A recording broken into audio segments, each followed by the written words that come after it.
Hello, are you preparing for the Praxis Physical Science Exam? My name is Derek Masiaga, I'm with Study.com, and I'm going to help walk you through some example physics problems from this exam. Let's get into it. Okay, problem 1.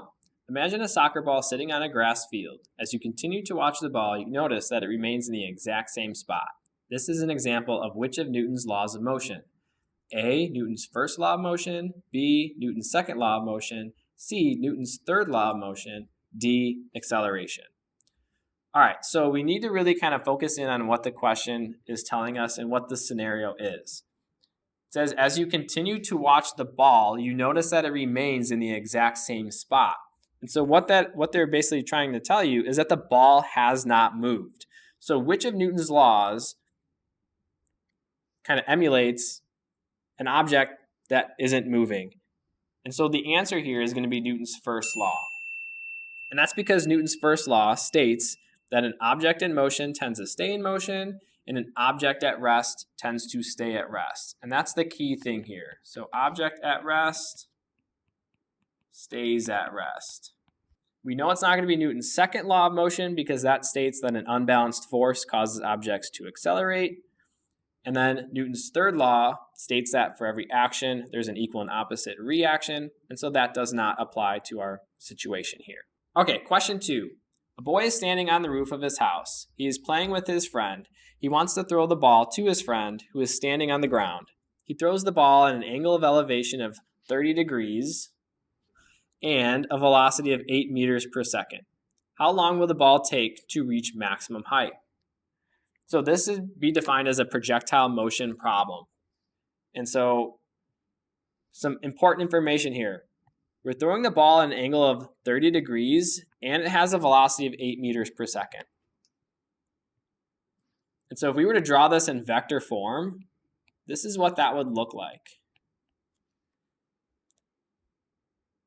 And as a general rule of thumb, whenever we have an angled vector, we're going to need to find its x and y components. So that we would label Vx and Vy. Now, if we go back to the problem, what are they asking us to find? How long will the ball take to reach maximum height? And so they're also kind of testing you on your knowledge here of the motion of the projectile. Projectiles always follow a curved path. And at maximum height, that's kind of the point at which the ball stops going up and starts to come down. So we're only going to focus on the y portion. We're only going to focus on the y portion of our vector here. And if you can tell, we pretty much made a right triangle out of this vector. And so if we want to find the y component, this side is opposite of our angle, and we know the hypotenuse. So opposite and hypotenuse is the sine function. So the sine of 30 is going to equal opposite, which is Vy, over our hypotenuse, 8. Now, since you're not going to be able to use a calculator on the test, they're kind of testing your knowledge of, do you know the right triangle and some of the trig functions? So if you recall, sine of 30 is 1/2. So really, we got 1/2 equals Vy times 8. And we're going to cross multiply here to get Vy. So Vy is going to equal 8 times 1/2, which is 4. And what that is indicating is our initial velocity in the y component. So they want us to know how long is it going to take to reach maximum height. So we said this was an important part in the path. Since that's as far as we need to know, we can set that to our final velocity. And as I mentioned earlier, the maximum height is the point where we stop going up and we start to come down. So the ball has to stop vertically in the air. So we can set Vf to 0. So I know my Vi, I know my Vf. I also know that in a projectile, as the ball is traveling upwards, gravity is trying to pull it down. And gravity is negative 9.8 meters per second squared. And it's accelerating. Gravity is an acceleration. So we're dealing with the acceleration equation here, which is A equals delta V over T. And so what does delta V mean? Delta V means that we are changing our velocity. So what did it finish with compared to what did we start with? So A is going to equal VF minus VI over T. So now we can start plugging in our values. A is gravity. That was the acceleration.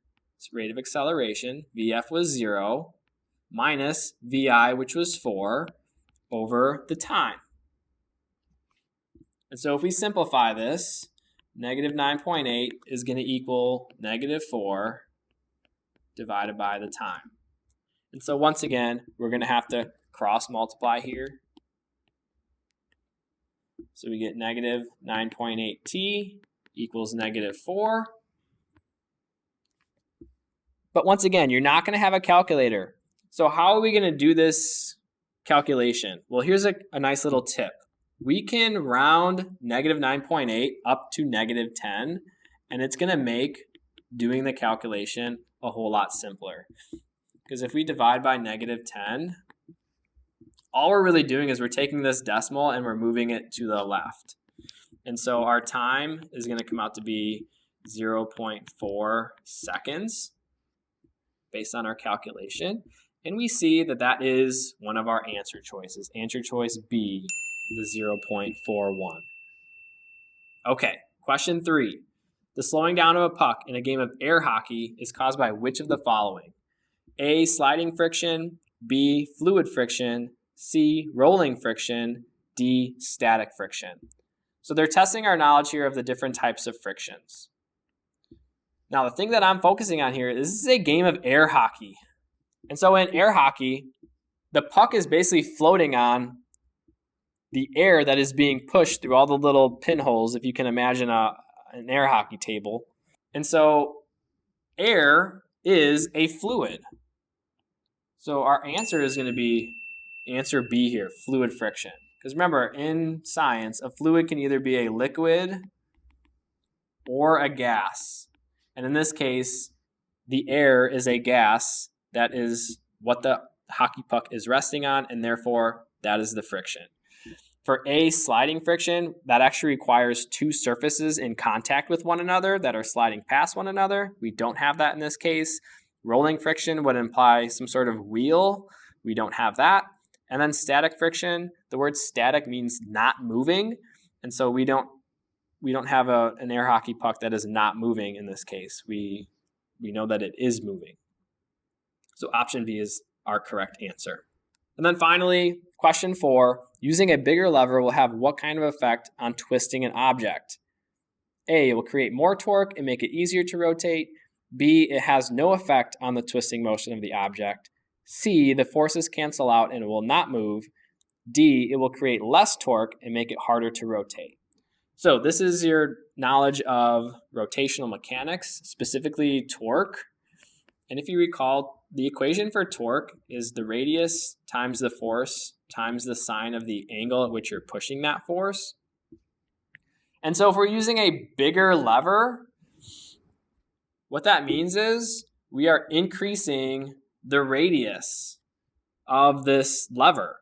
So an increase in the radius here is going to increase this computation. The bigger R gets, the bigger this whole side of the equation is going to get. And so the bigger this gets, since it's equal to the torque, what that means is we have increased the torque. And so our answer here is going to be answer A. It will create more torque and make it easier to rotate. All right, well, I hope this video was helpful. If you're looking for more ways to study, check out our other videos, and then also make your way over to study.com to check out our Praxis test prep courses. As a study.com member, you'll get full access to hundreds of practice problems like the ones I just walked you through, plus targeted instruction for any topics that you're still struggling with, as well as test strategy to help you maximize your score on test day. Finally, we want to hear from you. Please like and subscribe if today's video was helpful, and then let us know down below in the comments if there are any specific topics you want us to cover next. Good luck and happy studying!